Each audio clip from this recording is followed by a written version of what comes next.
everyone, and welcome. I'm glad that you took the time to be here today.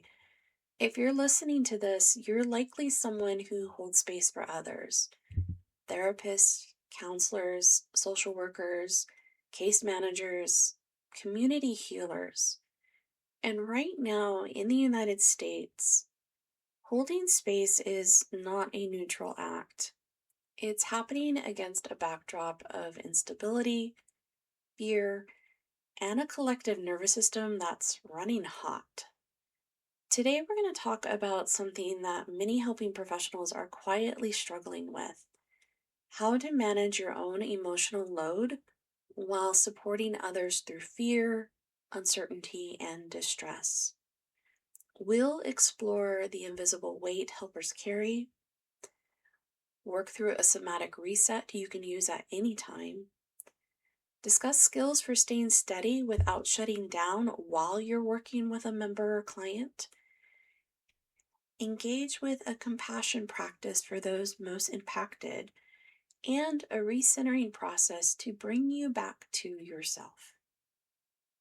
Before we go any further, though, I want to name something with care and clarity. Our field is not and cannot be apolitical when we are upholding our professional ethics. This doesn't mean taking partisan positions, and it doesn't mean aligning with a particular political party. It means acknowledging that the conditions affecting people's safety, dignity, and their mental health are shaped by systems, policies, and social realities. And our ethical codes don't just quietly allow us to recognize this, they require it. For example, the National Association for Social Workers Code of Ethics calls social workers to advocate for changes in policies and legislation to improve social conditions and to promote social justice. It also emphasizes our responsibility to ensure access to needed information, services, and resources, and to challenge social injustice. The American Counseling Association Code of Ethics states that counselors should advocate at individual, group, institutional, and societal levels to address potential barriers and obstacles that inhibit access and the growth and development of clients. And it highlights the duty to recognize and address the role of systemic and institutional barriers that affect client well-being. These aren't political stances, they're ethical commitments to human dignity, equity, and care. So if you've been feeling tension between wanting to remain neutral and recognize the real world forces impacting your clients, know this: you're not imagining that tension. It's built into the work. And it's okay to feel the weight of that. It's okay if emotional regulation feels harder right now. It's okay if you're carrying your own fear or uncertainty while supporting others through theirs. It's okay if you're tired. This episode is a space for you, a place to breathe, recalibrate, and remember that your humanity is not a liability. It's part of your strength. So let's begin by naming the invisible emotional weight that helping professionals carry during times like these. In times of collective stress, helpers often carry two layers of emotional load: your own fear, uncertainty, and grief, and the fear, uncertainty, and grief of the people you serve. This dual burden can create compassion fatigue, hypervigilance, emotional numbness, difficulty accessing hope, a sense of isolation, and a quiet belief that you should, quote unquote, be coping better. But here's the truth: your nervous system is responding exactly as a human nervous system responds to prolonged instability. You're not meant to metabolize this alone. You're not meant to be endlessly steady. You're meant to be supported too. So now that we've named the emotional landscape, let's shift into a somatic reset. something you can use between sessions or whenever you feel yourself tightening or drifting. So let's take a few minutes for this reset. This is a simple, powerful way to bring your body back into the present moment. And a lot of this, of course, is going to be familiar because this is part of the work that we do every day with our clients, but sometimes forget to do for ourselves. So let's start with step one, which is orienting and grounding. So notice 5 things you can see. Let your eyes move slowly around the room. Take in colors, shapes, textures. Let your body register, I am here.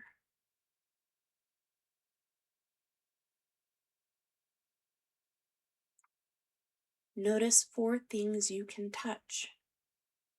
Your clothing, the chair beneath you, your feet on the floor. Whatever it may be, let your body feel supported by what you can feel.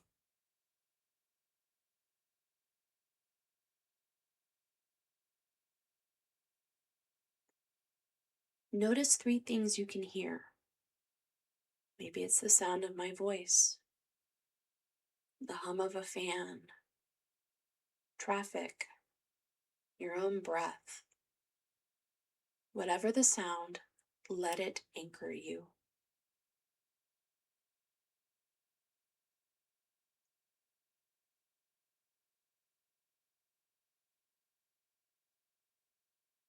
Notice 2 things you can smell: a candle, your soap, lotion, or cologne, the air itself. If nothing stands out, simply notice the neutrality.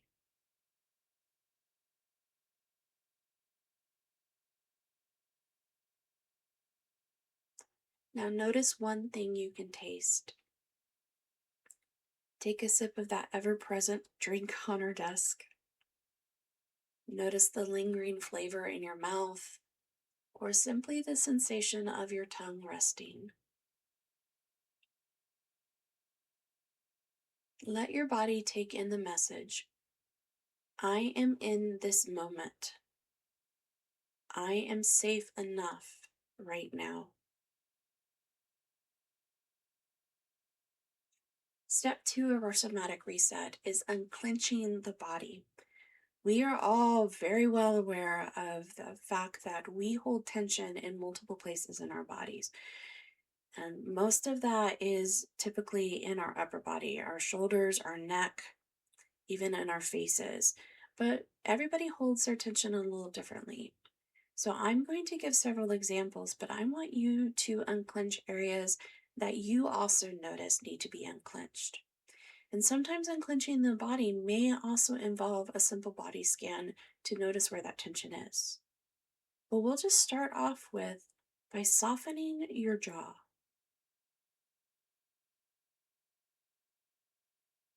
Let your brow relax, even if that means that you are gently rubbing your hands across your forehead and soothing it out. Roll your shoulders back and allow them to drop and soften.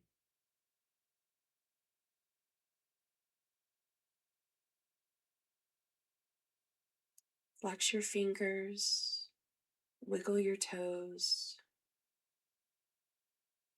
Let your belly expand with each breath.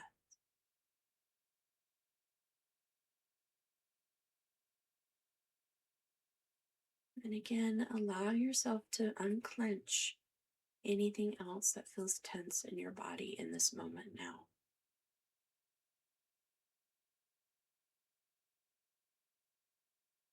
Moving to step 3, the long exhale breath. We are going to do an inhale for a count of 4 and then an exhale for a count of 7. You could also do a long exhale breath by doing box breathing. But let's do the simple one. Inhale now for 4 through your nose. Exhale for a count of 6 or 7, whatever works best for you.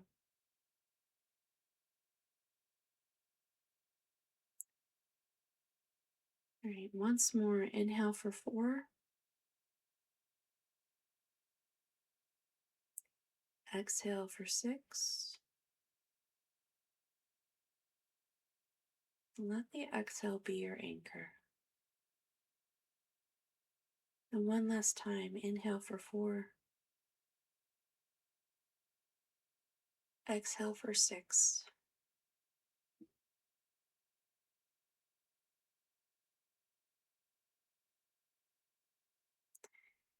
And now we move into step 4, micro movement.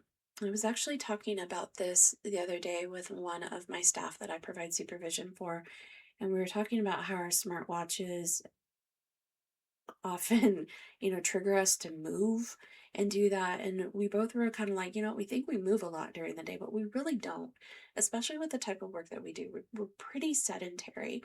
And even if your work involves you like standing up, walking to a lobby, getting a member or a client, and walking back to your desk, that's still not a whole lot of movement during the day. We spend most of our times in our seats with our clients. So we need to take the opportunity to give ourselves some micro movement throughout the day. So that could be as simple as rolling your wrists. So try that now. Just roll those wrists out and release that tension that may exist within your hands. And my wrists are cracking as I'm doing this.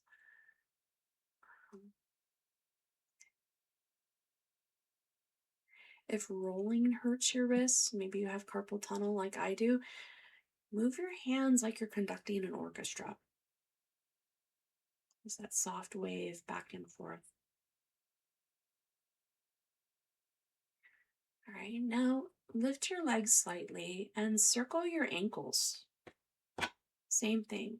If for whatever reason you have an injury and you can't circle your ankle, flex your foot up and down or move it just side to side.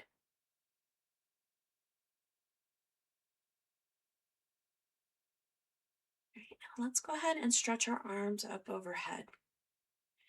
If you have, again, an injury like I do to one of my shoulders, you don't have to necessarily go overhead. You can stretch out wide like your arms are wings. And do this a few times. So bring your arms down and then stretch again. And each time you stretch, try to take it a little bit farther.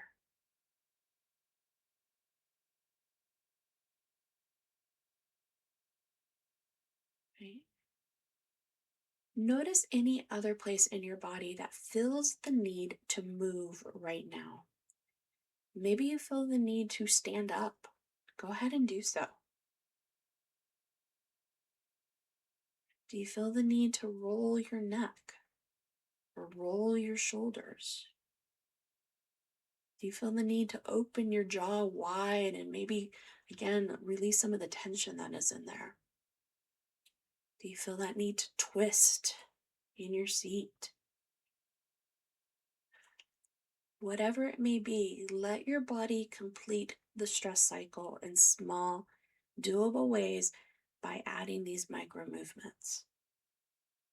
Don't allow the stress to accumulate in your body by not moving. And moving in finally to step 5 in our somatic reset is just by saying a simple grounding statement. So I'm going to give you 3 to choose from, or you may have one that you like to use for yourself. But let me tell you the ones that I have.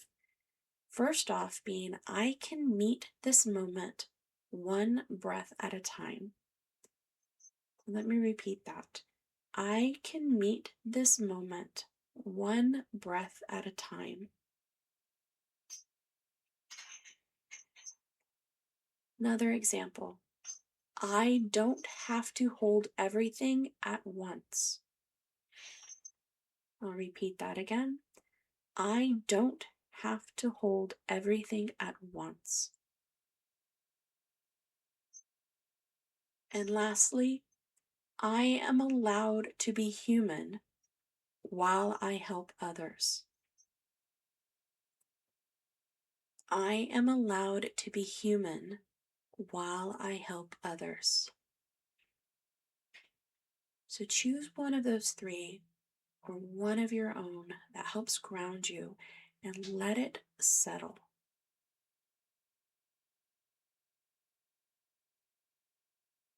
Repeat it several times if you need to do so.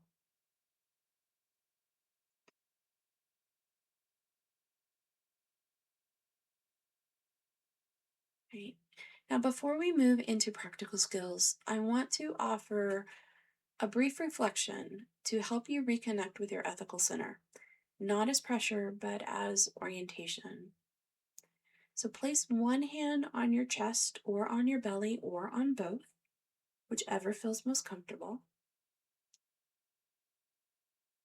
Take a slow breath in and a long, gentle exhale out. Once more, slow breath in through the nose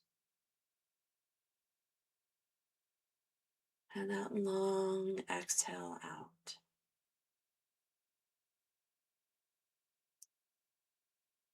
Now consider this question gently without judgment. What part of my ethical commitments is asking for my attention right now? Maybe it's your commitment to client dignity. Maybe it's your commitment to justice. Maybe it's your commitment to do no harm, or your commitment to truth telling. Or maybe it's your commitment to compassion for yourself and for others. But let one phrase, one commitment rise to the surface. Hold it tightly. Repeat it to yourself. And let it guide you. Again, not as pressure, but as orientation.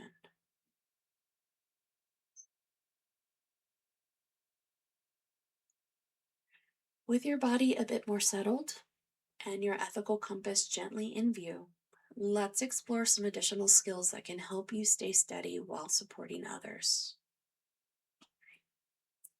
So these are skills that can help you stay grounded without bypassing your own emotional truth. The first one being dual awareness. So again, remembering that you do hold two truths. I am impacted by what's happening. So you could be impacted by what's happening because maybe you are part of a population that is being directly impacted by the changes that are going on in our world right now. Or maybe you're simply being impacted because you have a caring, compassionate heart, or just because everything is uncertain and unsteady, and that is fear producing. But you are impacted in some way or another by what's happening. That second truth, though, is that you can still show up with skill and presence. And we do that by moving into the second part of this, in setting emotional boundaries. So remembering that you don't have to absorb what your clients feel, and finding skills and techniques to be able to create that boundary for yourself is very important. You can witness without carrying. And sometimes that may be some sort of imagery that you do, like imagining a shield around you as you're engaging with your client, or it may be that quiet, statement that you're saying to yourself where, for example, this is their story. I am here to support, not to hold. So you could try silently repeating that during sessions if necessary. This is their story. I am here to support, not to hold. but whatever it is that you need to do to set those emotional boundaries. Regulated pacing is the third skill. And so that is recognizing that when our own nervous system is regulated, we set the tone for the room. So slow your speech, slow your breath, slow your gestures. If necessary, do some sort of grounding exercise, some sort of emotional regulation exercise with your member in session. I always feel like the best sessions that I ever have are ones where I do meditations with my members. They're regulated, I'm regulated, we're great. But again, your nervous system sets the tone for the room. And lastly, it's micro transitions. And so this is taking that time for yourself. So between sessions, take that 30 to 60 seconds, that sometimes that's all that we have, to reset. Shake out your hands, step outside, take a breath, sip water, place a hand on your chest.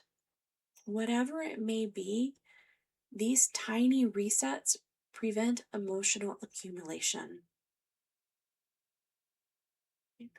So now I want to guide you into a compassionate practice, one that honors the people and the communities most impacted by the current moment. So again, place a hand over your heart or your belly. Picture someone, a group, whoever, but someone who is deeply impacted right now. This may be someone you know, or it could be just in general. You don't need to know their name. You don't even need to know their story.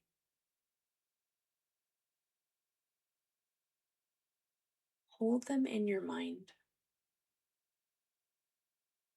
and offer them a simple, steady, compassionate phrase. May you feel supported. May you find moments of safety.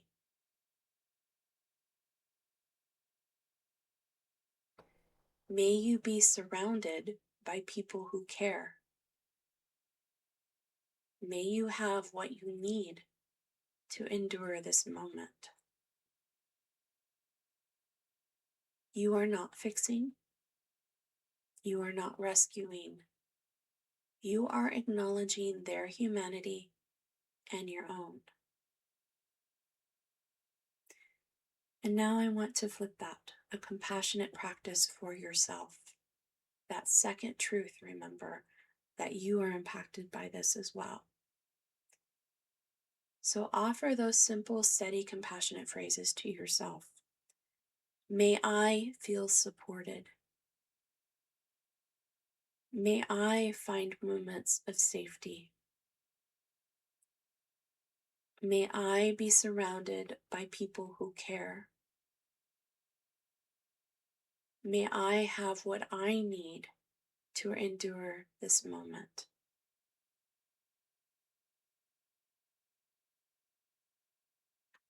So again, remember, you deserve the same compassion you extend to others.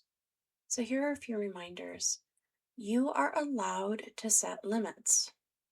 In fact, that is part of our ethical guidelines as well, setting healthy limits. You are allowed to rest. You are allowed to not have all the answers. You are allowed to feel afraid or uncertain. You are allowed to also just be a human being doing your best in a difficult time.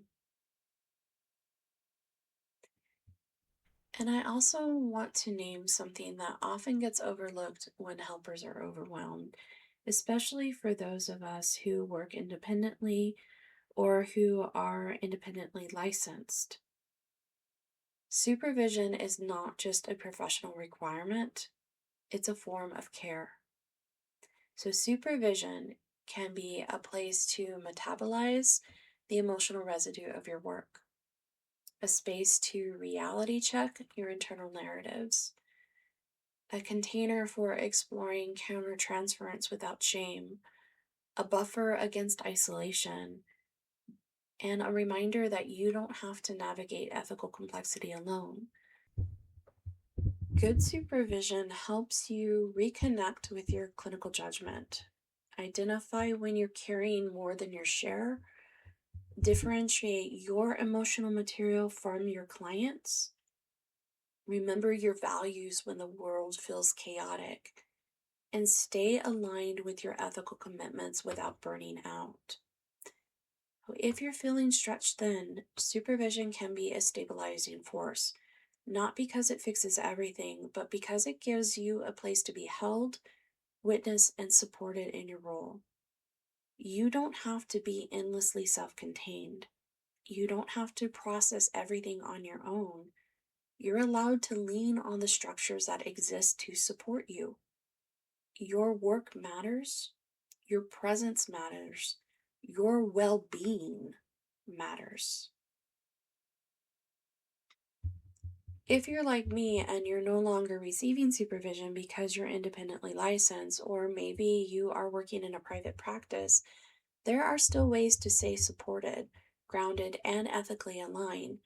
So create a peer consultation rhythm. This can be one trusted colleague, a small rotating group, a monthly or bi-weekly check-in, or a structured case consultation circle. Peer consultation isn't a replacement for formal supervision, but it is a powerful container for reflection, accountability, and shared wisdom. Build a reflective practice for yourself. So this can look like journaling after difficult sessions, voice notes to yourself, a weekly clinical reflection hour, or identifying themes in your emotional responses. The goal isn't perfection, it's awareness. Also, use ethical decision-making models. When you feel stuck, walk yourself through what are the relevant ethical principles? What values are in tension? What options align with client dignity and safety? What supports your own well-being? This keeps you tethered to your professional compass. Seek out continuing education that includes reflective space. So look for those consultation-based trainings, experiential workshops, affinity groups, or trauma-informed or justice-oriented professional circles. These can offer both learning and community. You can also identify that one anchor person, someone you can text or call when you need to say, I need to reality check something. I'm feeling activated. I'm not sure if this is mine or my client's. It doesn't have to be a formal or to be stabilizing. And many of us do have contact still with our former supervisors, so that can be that anchor person for us. Or it could be a clinical director or a supervisor within our own agencies. So even though they may not be providing that supervision to us, they're still available to us. And lastly, also remember to revisit your ethical codes regularly, not as a rule book, but as a grounding tool. Your ethics can be a source of steadiness when the world feels chaotic. So thank you for taking this time for yourself and joining me today. As you move back into your day, carry this with you. You don't have to be perfectly regulated to be effective. You just have to be present, compassionate, and willing to return to yourself. Your steadiness is not measured by how calm you feel, but by how gently you come back to center when the world pulls you away. So take care of yourself. You are needed, but you're not alone.